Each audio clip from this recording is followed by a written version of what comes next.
All right, everybody. Welcome to this episode of Behind the Knock podcast. Today we have Danny Halpin on the podcast and your host, Jared Everett. It's been a minute since we had the podcast going. We had some business things to take care of, but we're getting back in the saddle, getting things going again. And this is actually the first time Danny and I have been on a podcast together. So how you doing, Danny? I'm doing good, man. Good, man. Thanks for hopping on. Really appreciate it. And what I'd like to do today is get the year in review. So what's the date today? It's the January the 2nd? The 2nd. 2026. It's the new year, baby. It's the new year. Yeah, so 2026, that's the year, man. Proficient Windows. We're going to be making some major moves this year. But 2025, it was a great year. It was our first full year in business. We started in 2024 operating right at the end of May. And Danny was actually first sales rep ever for Proficient Windows. He got the first deal ever for Proficient Windows. And so he ended up joining another window company for a little bit just because logistically it made a ton more sense than getting all the way from Utah to Texas where I was. However, it didn't take too long before, the universe aligned. Danny ended up back with us. How long ago did you end up back with us? 7, 8 months? 5 months. 5 months? 6 months. Feels like an eternity. Just kidding. Yeah, it does. But yeah, so Danny was there in the beginning, and we kept in regular conversations. And then, like I said, the universe aligned a little bit ago, and he was able to join the team. So again, welcome to the team, Danny, and thank you for everything that you've done for us. But yeah, a little bit of year in review. Again, it was a great year. I don't think I hit the revenue goals that I was looking to hit, but we did a lot of good work. So, so what do you feel about the year, Danny? I feel like every year, it's just leading on into the next year. We did our thing this year, came out swinging, got a little momentum, planning on carrying that momentum into 2026. Absolutely. Because that's the year of Proficient Windows for sure. Yeah. I think it's the year of like the horse or something like that, but giddy up, right? Who's the horse, me? I don't know. Yeah, you're my workhorse, that's for sure. But yeah, so it was a good year. There's a lot of learning lessons. I think I grew tremendously as a business owner, as a leader, and a lot of things came into perspective for me. So it was an interesting year. I definitely made. It's hard to say they're mistakes.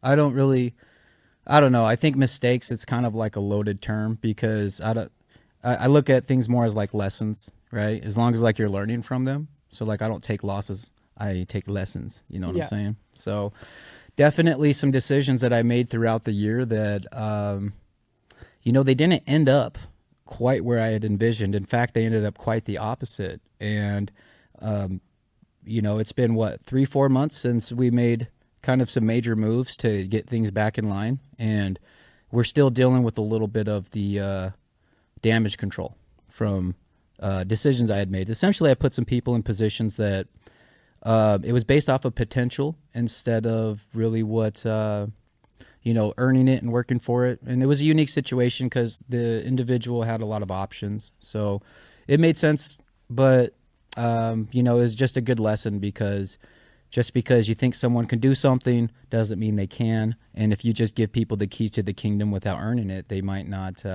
honor it the way that they need to because, they're just disconnected from what it actually takes to do that role, having built into the role, if that makes sense. Yeah, absolutely. Just to touch on that a little bit, you have like growth, right? You said mistakes. You can't grow unless you make those mistakes.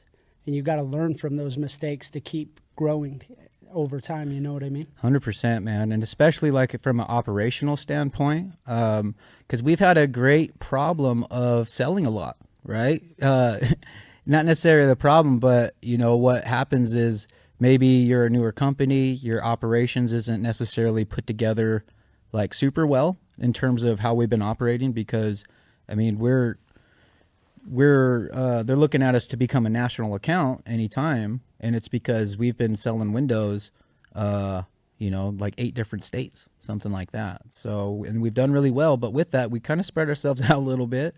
And but we got to learn a lot of lessons, because when you spread yourself out and you sell a lot of windows, and not everything is going to go necessarily as planned if you don't have a good plan in place. So definitely a lot of lessons. We were able to really become more robust with our operations, and it really just kind of highlighted the fact of what like the major need of the business is just making sure our operations is airtight, you know. Yeah, absolutely. And we got things a little bit better for this 2026 year, because we're going to sell a lot more windows. So looking forward to it. And we just did a round of installs, I think last week before, something like that. We did probably about 10 installs, and in looking at the job completion forms, I was surprised the amount of completion forms that were all yes checkbox with great comments at the bottom of it. So that's awesome. Yeah, it feels good, because you don't necessarily, you can make adjustments in operations with something like the industry we're in, because these are custom made windows and it can take 2 to 4 months to get them in.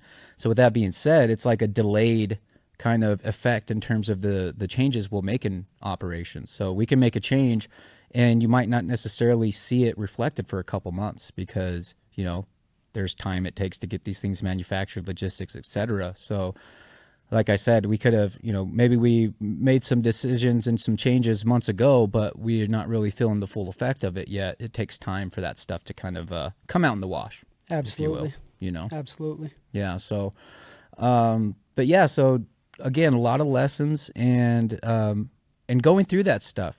Like, it's kind of like you said, it's like you need to go through that stuff to be able to learn. Like, I don't think there's anyone that's ever been successful in business that didn't have to go through trials and tribulations, because how else would you get to where you need to go? How else would you know what to do? It's because you experienced some bullshit, Absolutely. you know? And we're at the point right now in the business where, again, we've done really well. So I just expect to have to put out some fire every day. And usually when I wake up, in short order, there's just you know, it's like someone has a flamethrower and they're just throwing stuff at you. But at this point, I mean, I made a decision and I made an agreement with myself before I started Proficient Windows that, you know, you're probably going to deal with shit you never even expected could even happen. And some that's happened, I could have never expected it. Like, I've had installers die on the way to jobs and car accidents and stuff, like just crazy, crazy things.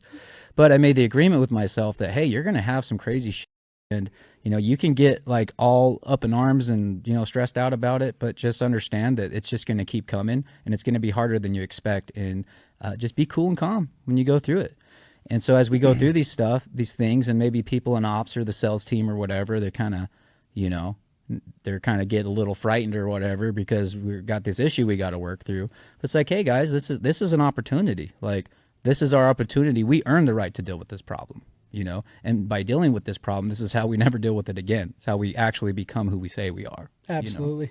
You know? Yeah. And the thing is also is being in leadership, you go through so many things that you would have never thought that you would have experienced in the past. Oh yeah. You know, people come to you with like something that you don't even think is real, that people go through, that you see on TV for a story, but yeah, it's real life, man. Yeah, it's real life. And as a leader, because you're a leader of the sales team, right? Mm-hmm. Of one of our sales teams. And I mean, talk about the different type of roles you have to play. You're a leader, you're a psychiatrist, you're a mentor, you're you name it, man. Yeah. You got to wear many hats, because a lot of people that are willing to knock doors and do full commission, they tend to be, you know, interesting, kind of more or less strong-willed people. Mm-hmm. And with that, you never know what kind of randomness they're coming at you with. You're going to get it all, man. You got to be prepared for it. Too many different personalities on board. I remember we had a conversation not long ago, and we were just kind of talking about some of the stuff you're dealing with. And I was like, man, just get in the position to lead the leaders. You know, it's way easier than dealing with, you know, things at a coordinator level. And it's great, you know, especially being impact there. But something that really served me well is when I kind of, you know, was able to work up the ladder and get to the point where I just led leaders. Stuff gets really simplified. You can be a little bit more candid with your conversations. You're just, you know, because you go in the war room, you know, you go in the lab to like really work out. Like, that's the core group. We got to handle this. So it's a lot easier, because it's just like, you know, essentially, mostly I'm dealing with like you and Isaiah, Callum, LaShawn, 4 people. Yeah. You know, I do help out with director training and some one-on-ones and things, but for the most part, you know, lead the leaders, right? So, and I'm serving as a president of sales for the company right now. So it's an open position. Someone can definitely earn it, but that's my specialty with Windows, sales and leadership and everything. I have a ton of blue collar background, so that definitely serves with kind of putting the ops together. But man, I was probably a little bit, I was too confident and too cute about almost everything before we started. Yeah. I would definitely say that I've humbled myself, but also grown a lot, you know? Yeah. It's a lot of work for sure. So how would you say this year's been for you, Danny? Well, it's had a lot of ups and downs, you know, mostly ups. Yep. We're just still trying to, you know, build a team and get it to where we actually want it. I don't know how long that's going to take, but working tirelessly over that topic, you know what I mean? Just trying to figure it out, but overall it's been pretty well. Yeah. You know? Yeah, it's like your trajectory is like kind of like a bar graph where it's like up, a little bit, Yeah. but it's always the trend, the pattern is always up. Yeah. You know? Like some crypto. Exactly. You started here and you ended here, and there might have been a little in between ups and downs, but ultimately one foot in front of the other, and you've progressed to the point where, you know, you're, in my opinion, you're a great leader, a great sales rep, and you know, we all have a lot of room to grow, but 2026 is this is your year, man. Like, there's a lot that we're all going to learn this year. But I think this is going to be the year of Danny. It's not the year of the horse. It's the year of Danny. Yeah. Yeah. Yeah. Danny. Yeah. So just keeping that same pace, you know, one foot in front of the other. You know, we're not going, you know, on a marathon race, but it is a sprint. You know what I mean? Yeah. We want to get where we want to go. We want to build the team how we want to build it, and nothing's going to stop us. We're just going to keep going our pace, and we'll get there. And what would you say is one of the biggest things we've been working on as of late that's going to help us get there? Well, I mean, you moving back to Salt Lake is definitely going to help. You know, having the president of sales, you know what I mean, actually local. Yeah, helps. Yeah, for sure. And then just doing our, you know, recruiting, and I think that's going to help a lot. We don't want people that aren't going to perform. We want some people that come into this and look at it as a life-changing, you know, situation. You know, not somebody to come here and lollygag and just be here for the fun of it. Yeah. You know, just working those kinks out is how we're going to, you know, excel in the future. 100%. And I tell people, it's like, look, if you want to join this just because you want a job, like, that's not what this is. This is an opportunity to change your life. Yeah. And if you treat it as such, we got a spot for you.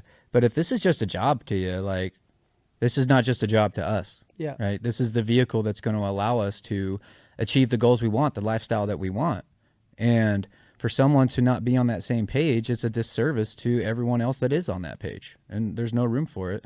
And in my opinion, one of the biggest things that will allow us to get to where we're, you know, where we're planning on going in 2026 is the accountability piece. Mm-hmm. Right? So that's something that we've really been getting dialed in as of late. And not to say that we haven't been, you know, accountable, but as I mentioned, I had made some decisions about some leadership positions, and again, we're still kind of at the end of some of the damage control, just because, you know, some of the inexperience in that role and some of the decisions that were made, especially outside of my, you know, out of my knowledge. So essentially, we've really just been kind of planting seeds and slowly kind of getting everything geared up and expectations set. And, you know, we're holding a very hard line, and we've gotten everybody geared up to where, hey, once we hit January 2026, like, it's completely go time. We have no room for. Absolutely. And so I've done my best to get everybody geared up and on that page and really trying to lead by example. It's part of why I was telling our podcast producer that I've worked out 21 days straight and I'm going for 45. And I'm posting it in our pro fitness chat every day, every single day, because I'm trying to show the consistency. Personal development, like you don't find the time, you make the time. It doesn't matter if it's 11:30 at night, I'm getting that thing done and I'm getting it posted in there. And part of the reason why I started when I did is because a lot of people like to go into the holiday season kind of already in vacation mode instead of Absolutely. like taking the time that you're really supposed to work and maximizing it and being intentional. As much as we can talk about it and everything, there just tends to be a situation where people just kind of go into vacation mode already. And so part of the reason why I was ramping it up in December is to show, lead by example, like, hey, I'm looking to finish the year strong, and then take that momentum into 2021. So like, here we are January 2nd, I'm more dialed than I've been in months. And had I taken December off, I'd still be trying to get geared up. I'd still be trying to prime my engine up. But this shit is primed. I'm pumping and dumping, ready to go. And like I said, I was trying to set that example as the ultimate leader of this business, the CEO / president of sales. They're like, hey, you finish strong. We don't pull up short. We sprint through the finish, and we carry that momentum over. And it's like I was explaining to Isaiah, it's almost like every month I saw this graphic where it's like, this is what it's like to run a sales team. And it's got all these little stick figures scrambling to put this house together. And they get the house together all finished nice and perfect at the end of the month, and then it collapses. And you got to sprint and do it all again, because every month's a new month. And you got to treat it as such. You can't rest on your laurels. You can't focus on whatever you did last month. I don't care if you had the best month of your life. We're in a new month now. Like, who cares about what happened last month? Of course, we care, we're always trying to get better in things. But in terms of like whatever successes you had, new page, right? You got to write a new story every single month. So gear yourself up, prime yourself up, get ready for it, because, we're getting after it. Yeah, it's like you said monthly, but you write a new story every day. Every time you wake up, you know what I mean? And you go about your day attacking, goal after goal or task after task. You literally define your day in the moment. Yep. Yesterday doesn't matter. Tomorrow doesn't matter because it's not guaranteed. Yeah. Today's the day. Start today. Start today, 100%. And yeah, because even my wife, she's like, well, I'm going to start the gym Monday. I was like, no, today. Let's go today. Yeah. She's like, well, Monday, this and that. I'm like, no, let's go today. Because what happens is if you always put something off, hey, I'll start it Monday. Mm-hmm. Monday comes, and then something crazy happens, and then you end up not doing it, and Tuesday, and then you forget, and it's just like, it's just something you talk about. And that's why I tell the sales team, it's like, you don't find the time, you make the time. That's it. You're never going to find the time. There's always going to be something that, well, this happened, or whatever it is. End of the day, the results are the results. Did you get it done or not? Like, I've been working through some, for those that know my story, I've definitely dealt with some pretty serious health problems. And, I haven't been super physically active for a while. And so I'm healthy enough now to get active and be working out. But I've had a couple scenarios where, I'm hurting, right? Like, I don't feel like working out at all. It's the last thing I want to do is work out. But then I work out, and then I feel great afterwards. Even if it's not working out, if you just find something to do that's being active, yeah, be productive. You could go read a book, you could go kayaking, go on a nature walk. Yeah. It doesn't necessarily have to be hard. Just ground yourself into something, that's going to make your mind better. Yep. Yeah, it's just about priming yourself up, man. Mm-hmm. And like you said, it's a daily decision. Right? You got to make that decision daily, and you make the time for it. You don't find the time, you just do it. And like, no one's keeping score but you and the universe. But guess what? People can feel it. Like, if you're really dialed in, doing what you're supposed to be doing, people can feel it. It's a certain energy, and it's attractive. People are attracted to it. Doesn't matter if it's your team. Doesn't matter if it's customer, if it's someone you're trying to date, whatever it is, your family. People will see that in you if you're being consistent with it. They'll just see a certain light in your eye and a certain vibration. Like I said, this is an energy game. It's all it is, from coordinator level all the way up to the CEO level. This is an energy game. And the better we manage our energy, and that takes intention, that takes proactiveness, you got to make the time for that. And it doesn't matter what life is throwing at you. Like, that stuff needs to get done regardless, because that's the consistency, and consistency compounds over time. if you're not consistent, I mean, what are you? You know? And it's your frequencies, like that energy. Everybody's always on a different frequency, but it does reflect from how you're living your life. From the moment you wake up, you know what I mean? It's those certain little habits, Are you making your bed? Are you brushing your teeth? Or are you just rolling out of your bed and putting on the same clothes that you had on yesterday? And then getting on the couch and eating a bowl of cereal and scrolling for 2 hours. Exactly. And I'm one, like, I'm like one of the most low maintenance people ever. And there's even to this day, I'm still kind of like, it's kind of pointless to make your bed. I'm just going to get back in it anyway. But I still make the bed because it's like, it's like a win, right? Yeah. It's like, hey, I got up, I did something that was productive. I took care of my, my environment. I made my environment look good. Now my environment's cleaned up. Well, guess what? My brain is my thoughts are a little bit more cleaned up. Something as simple as getting that little win and just making something, it's just putting a little pride into it, man. Like, have pride in the things that you do, have pride in your environment, pride in your home, pride in your job. And when you operate out of pride, it doesn't matter if your job is to take out the trash. If you do shit with pride, I mean, all the respect in the world, Gotta be proud of what you do, man. Absolutely. Whatever level. Especially because even if you're at a low level, be proud of that shit, because whatever you can do to take skill sets or whatever to transfer it over to the next thing. And, I have a long way to go, but I've had some recent successes. I'm running a multi-million-dollar business. It's a newer business, multi-million. I'm the CEO of it. So you could consider that, more or less a success. Man, I got off topic. All right, I lost my train of thought. Did you? Yeah. Nice. Oh, no. So what I'm getting at is right now, like, that's kind of where I'm at. Like, I've paid a lot of dues. I have so far to go with what the goals are. Multi-million, like, this needs to be like 100 million sort of thing, But with that being said, I mean, I've had a job where my job was to clean bathrooms.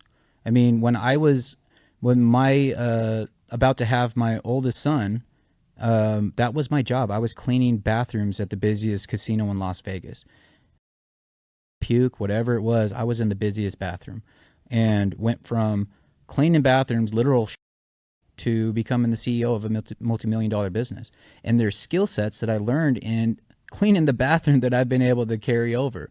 I don't know how many skill sets, but part of it's just like not being above anything, right? Like, especially in business, I've played every role that you can play within, like, our organization, especially from the sales side, entry level, door knocker, into a closer, running an office, regional director, into ownership, and and even before I worked cleaning bathrooms. Before that, because that was post-recession, right? So right after the recession. And I mean, I couldn't find a job for like a year. I was on unemployment. But before that, I was a foreman. I placed rebar. I was a foreman. I run crews of 20 dudes. I made prevailing wage. When I got laid off, I was making $56 an hour. I owned a house. I owned a truck. And all this at like 20, 21 years old. So like, as a young man, I had what you might consider some good success for a young man. And the recession happened. I lost all that. And, I wasn't too good to go clean toilets. In fact, to get that job, I went and sat outside the manager's office for 3 days in a row, didn't even see him. And finally his assistant said, "You must really want this job. You're hired." I had to go sit there for 3 days in a row for like 4 hours a day, but I was willing to do that because I needed to get back in the workforce. Persistence beats resistance. Yep. You know what I'm saying? And I wasn't too good to do that. And I'm glad I did that because that's what got me back in the workforce. That's what got me momentum. And then I was able to carry that momentum over to another job, until I ultimately got it to the place of being where I'm at now. Yeah. So it doesn't matter where you are. We've been there. Danny's been worse places that I've been. And at the end of the day, it doesn't matter where you start. It's how you finish it. And it's the persistence that keeps you, that drives you every day. Something's got to get done. Who else is going to do it for you? Nobody. That's up to you. You got to go get that handled. Yep. That's the only way you're going to grow. It's the only way you're going to dig yourself out of a hole. It's the only way you're going to be where you want to be in the future. Got to get active. Get active, baby. Yeah.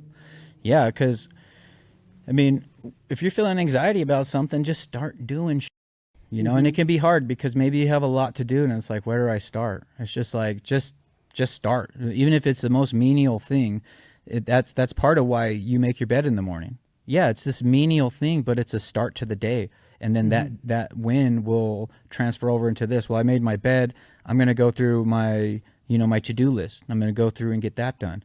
Oh yeah, I got to have this meeting. I got to make sure I cover this, and that. And it's just, you're just basically checking boxes off all day. And every time you check a box off, it's like a little dopamine hit. Yeah. And it was interesting. There was a theme. I just dropped my kids off. I've had them the last week. And there was a theme that I kept coming back to and trying to teach them. And it was interesting because we were listening to a book on the way down here today, and the book brought it up too. But really just like anytime you want instant gratification and really like, something that makes you feel good, like right away, typically it's really bad for you. Anything that's good, it takes work, it takes effort and delayed gratification. And you can get the same dopamine hits. It's just a different game you play. You play this delayed gratification, but you get enough delayed gratification and you do it consistently enough. Then you start having those things hit regularly and you get these dopamine hits. And they're the right kind of dopamine hits, because if you do something, say like, even if you say something out of anger and it feels good, right? What does that do? It causes an argument. It ruins a relationship. It felt good to say it in the moment, but it caused chaos thereafter. Yep. Or let's say, for example, my daughter yesterday, we're going to go ice skating. Okay. She gets mad at her brother and she goes and trashes his room. She pulls all the blankets off the bed, all the shit off the shelf. It's all on the ground. I'm like, okay, well, we're not going ice skating. I can't reward that sort of behavior, And I told her, I was like, when you did it, did that feel good? She's like, yeah, it felt good. I was mad. I'm like, okay, remember what I was telling you about? If you do something that makes you feel good instantly, it's usually bad. It creates something bad on the back end. Well, here we are. We were all supposed to go ice skating, not only us, but my wife and her parents and her sisters. I shut the whole thing down just because my daughter did that. And I didn't want to, and I kind of felt bad, but it's like, look, at what point are we accountable? Yeah. We got to be accountable, because if we're not accountable, progress is not made. We just keep doing the same over and over again, and it becomes okay to go and trash someone else's shit. That felt good in the moment, right? But guess what? We changed the plans for the entire family, and we didn't do shit. So take that quick dopamine and see what it turns into. Absolutely. But it's that delayed gratification, man. So it is making your bed. It's reading, it's writing, it's exercising, it's taking care of yourself. I was listening to this podcast, and this guy was talking about taking it to the extent where he'll just put little like nice notes to himself in his jacket pockets and stuff. So like, he'll just be randomly pull some piece of paper in his pocket. 2 months ago, he wrote himself this nice little note, of encouragement, and it's exactly what he needed in that moment. And it's like, he's not even relying on anybody else but himself to encourage him, So it's just these little things. It's like, you want to thank yourself, right? Take care of yourself, prime things up, set yourself up for later, because if you pay now, you can play later. If you play now, you got to pay later.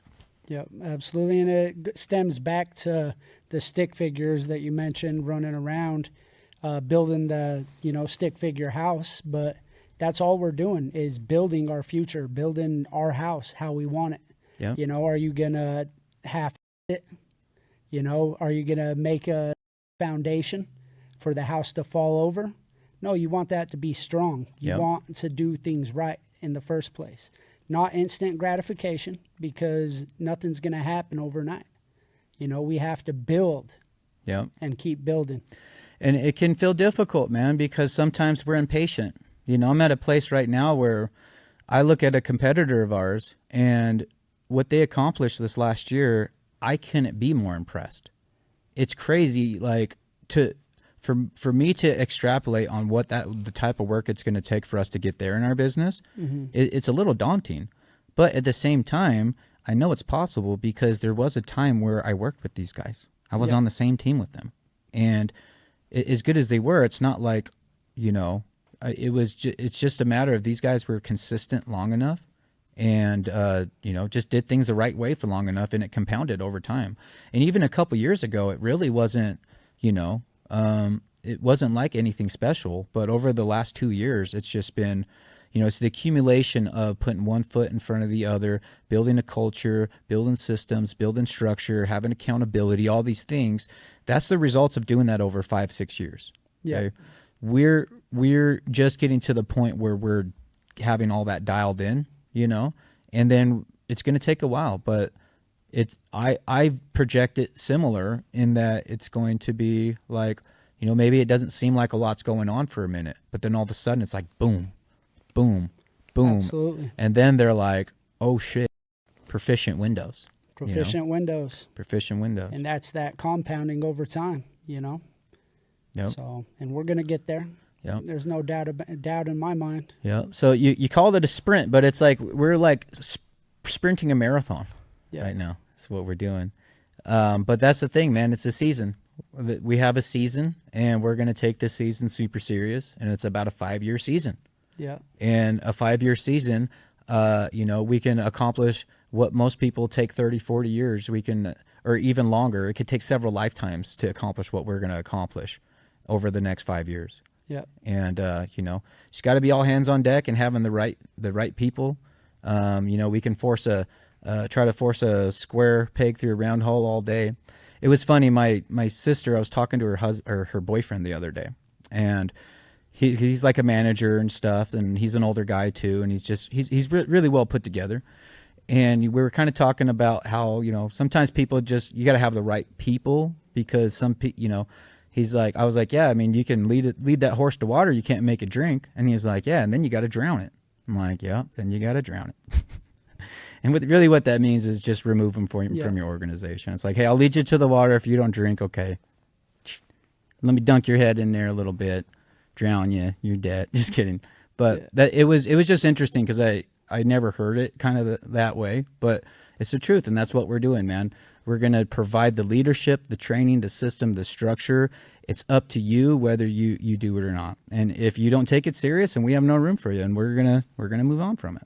Yeah, that's what I say also is we could give you all the tools in the world. I need you to bring the work ethic. Yep. You know what I mean? If you work, it works. Yeah. And honestly, having your energy right, you can be off script, you can whatever. If your energy's right, it's going to compensate for a lot. I've seen a lot of people, they just focus on the right things. And obviously you want to be on script and some of that, but it's like, it's more about how you say stuff with the right energy versus what you say. Because you can have people say the same thing over and over again. People don't bite on it. And you get someone that knows how to communicate, someone whose energy's right, and it's a completely different thing. So like when I hear, you know, a sales rep say, you know, someone knocked their door saying the same thing, it's like, yeah, cool. That's good. That's your opportunity to separate yourself. So why did they let you in the door versus the other 8 people that said the same thing? Because your energy was different. Exactly. You had a conversation with these people, and you made them feel like welcoming them or you into their home. Yep. You're the one that got in there because something was different about you. And I like to say this, you'll hear me say it a lot, is they're buying windows. Mm-hmm. They just need to buy it from the right guy or gal. That's it. You got to be that right guy or gal.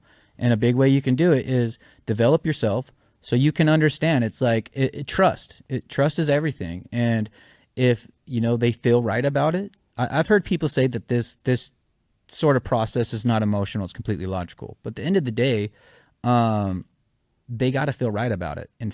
And feeling is an emotion. So they feel good about it, and then they rationalize it. Logically, they'll rationalize it. But, you know, you can't just be anybody that shows up and just says words.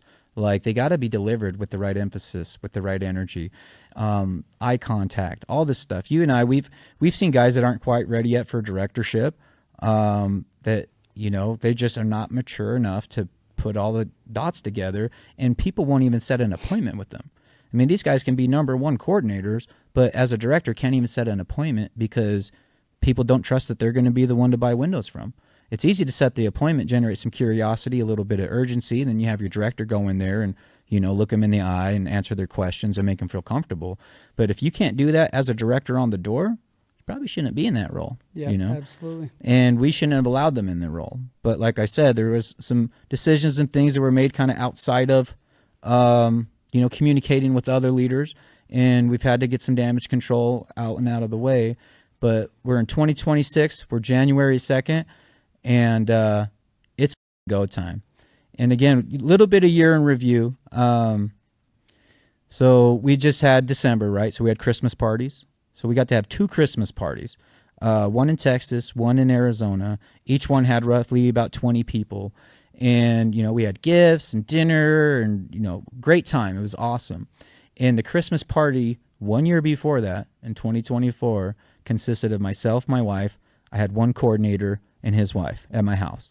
That was the Christmas party. 1 year later, it's multiple Christmas parties. We're having to hire a photographer to come with us and take pictures and everything. So, that's how much we grew in 2025. So, I started 2025 with 2 sales reps because I hired a guy right around Christmas time. Mm-hmm. So he didn't make the Christmas party, but because usually it's before Christmas. But I actually closed a deal on Christmas Eve for him. But anyway, this time 1 year ago, I had 2 sales reps. That was it. And now we have 27? Something like that. Yep. Yeah. A lot of sales reps and a lot more to come. Yep, a lot more to come. But the thing is, it's all about the quality, right? Like, we're focused on quality. The quantity will come later. It's like you got to learn how to do it right. The speed will come. Same thing here, man. We're just learning how to do it right. The speed will come. Yep. All right. So do you got any parting words for the year in review? 2026 is going to be Proficient's year. Yep. If you want to join the team, bring that work ethic, that drive, that momentum, and join our momentum, and we'll go. Yep. We're already paving the path, man. Just you got to hit your wagon to it. Yep. That's it. Being intricate with things, and instead of paving the way, we're framing the way. Yep. But, yeah, so we'll end it with that. Again, Danny, thank you for hopping on for this episode of the... Sorry, I almost called it another podcast. I used to be a part of another regular podcast for another window company, but this is Behind the Knock. So thank you for being a part of the first episode of the year for Behind the Knock podcast. And we're really going to get it going back again this year. It might take another month or so, but we got some plans in place. So look out for more episodes. If you want an opportunity, a place to have a home that you can really change your life, Proficient Windows. Find us on Instagram, Proficient_sales. You can find Danny and me, Danny Halpin, Jared Everett.